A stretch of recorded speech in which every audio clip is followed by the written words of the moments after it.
Hello, class. Mr. Young here. Today with Chapter 19, Lesson 2. Today we're talking about ranchers and farmers, and you're going to have a little assignment at the end asking you about the trials and tribulations of the Great Plains farmers. Let's get into it, shall we? So today's lesson is about cowboys. Oh yeah. Me and Doc Holliday are in the business of slinging lead, and business is good. All kidding aside, things could get pretty exciting in the West. But for the most part, cowboys, as we define them, herded cattle. And that doesn't seem that exciting, but it could get pretty exciting from time to time. It could be dangerous work. So let's learn about it, and then we'll learn about the Saudis on the very next page. So, crazy story.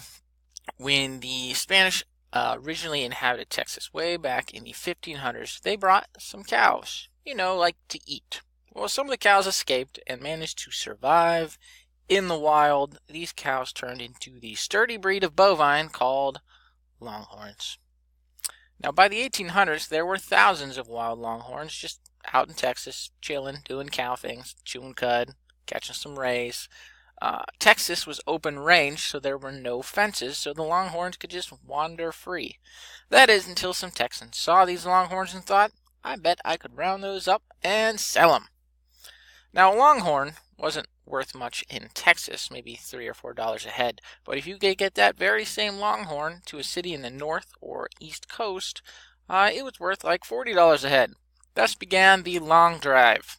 See, there were no railheads in Texas, so cowboys would drive the cattle for months up to a railhead, where they would be loaded onto trains and then sent to the city for processing and consumption. Most cattle drives started in the spring, so there's plenty of grass for the cows to eat along the way. At the end of these trails, you had cow towns where cattle were sold and then placed onto the trains, and the cowhands would take a little break. You can see the trails right here. You would go up to where the railroads are at, through Texas, Oklahoma, through New Mexico, and all that jazz. Now, the Spanish had known the most about cattle driving and taught what they knew to the cowboys. A Hispanic cowboy is known as a vaquero. Many cowhands were Civil War veterans, African Americans, and even Native Americans. The long drive was hard work, however. They would drive cattle pretty much all day through any weather, rain, shine, snow, whatever, though most of the time they left in the spring, so probably not snow. Dangers included, however, poor weather, stampedes, and cattle rustlers, who are, of course, cattle thieves. Many ranchers made a lot of money selling cattle to the cities, but in the late 1880s, the cattle kingdom, as it was called, suddenly died. Basically, the land was overgrazed, so no grass left, and the supply of cows became too high, so prices dropped. A big problem was that landowners began fencing off their property, and you just can't move cattle without open range. So that's what really happened. Changing direction here to farmers of the plains. Initially, the Great Plains were thought an unfarmable desert. However, there were a few factors in the 1880s that changed that. Railroads made it easier to get to the Great Plains. New farming technology like the steel plow made land that was once thought unfarmable farmable. I think perhaps the biggest factor was that new laws made the land free.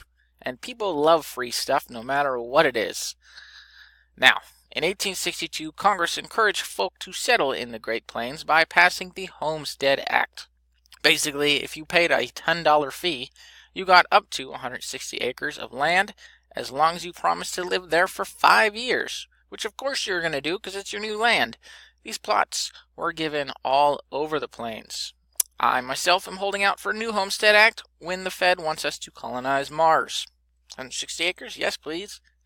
Here I am, tending my crops on Mars. An illustration. There I am in my red spacesuit.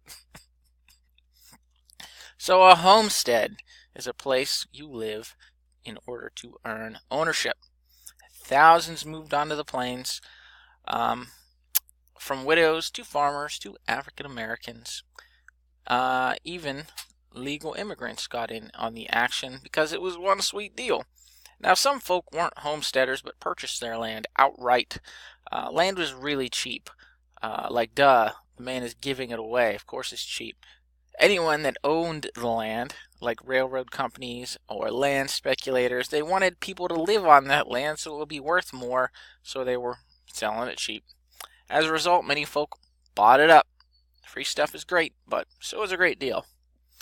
Now, mystery on life lesson. If it sounds too good to be true, probably is. You get 160 acres of land dirt cheap to Nowheresville, Colorado. Great, but now you live in a dirt house and have to farm sod. Farming on the plains was possible, but it wasn't easy. There were little to no trees in the plains, so you had to build your house out of the sod.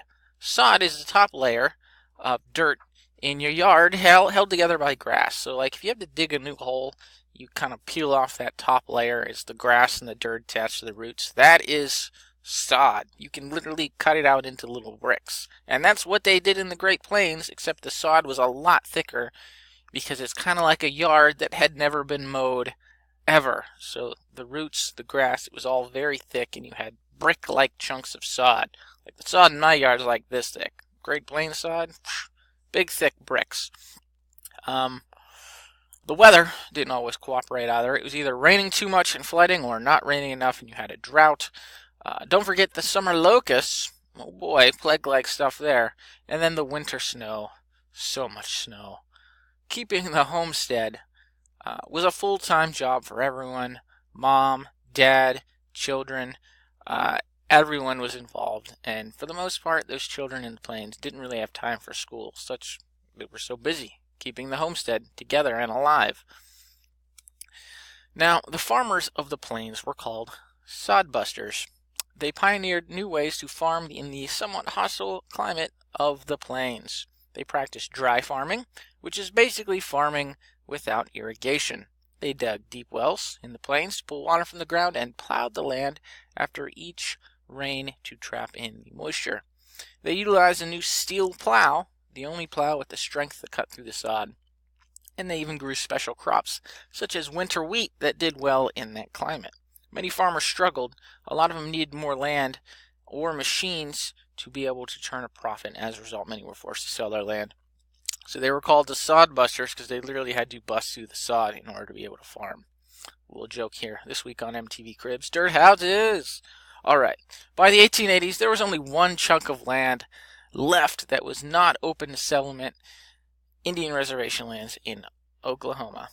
This reservation was not assigned to any natives currently, and after years of pressure, the government finally opened the land up to settlement. On April 22, 1889, people literally lined up at the border to rush across and claim lots. The problem was folk had already snuck in and taken much of the best land. These cheater pumpkin eaters were called Sooners. That is the lesson. Let's take a look at the assignment.